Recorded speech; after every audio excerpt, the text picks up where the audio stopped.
Ағайындар, ассалаумағалейкум, қалайсыздар? Бізде бүгін ауа райы деген 40 градусты көрсетіп тұр. Күн ыстығы қатты болып жатыр. Міне бізде арка тереземізді кепсін жабыстырып бояп қойдық.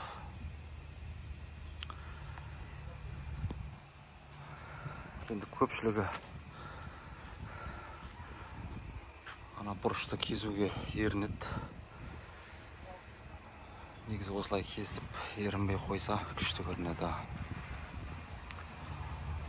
Светі қандай десеңіздер, піл сүйегі деген колер бар. Соны краскаға араластырдық. Фасадная сыртқа арналған краска. Бұның құрызын жақсаңыздар, бүдірі дұрыс болмай қалады. Осылай кішкене бүдір болып тұрса әдем көрінеді. Сол себепті травертин 50-ге 50 травертин қостық. Жидкий травертинді сөйтіп краска шығарып алдық. Соны просто кесешкамен бояп шығамыз.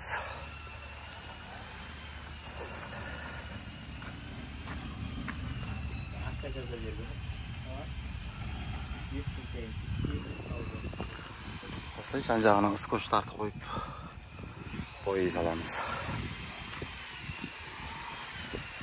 Енді мына жақта сокүл жасап жатырмыз.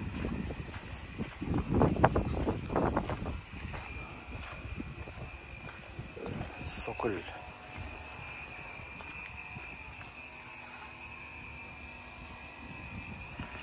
Керамогранит. Осылай жасадық.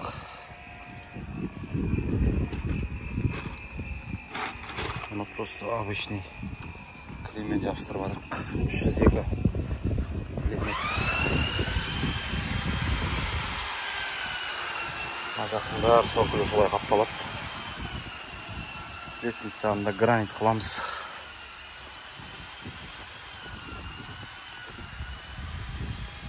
Жұмыс осы. Фактура осылай шықты. Компрессормен шашау осылай шығады.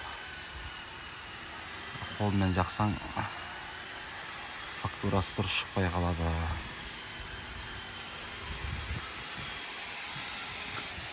Ағайындар, подписка жасап, каналды қолдап отырыңыздар. Ауылдағы құрылыс. Алдағы уақытта әлі біраз видео түсіретін боламыз.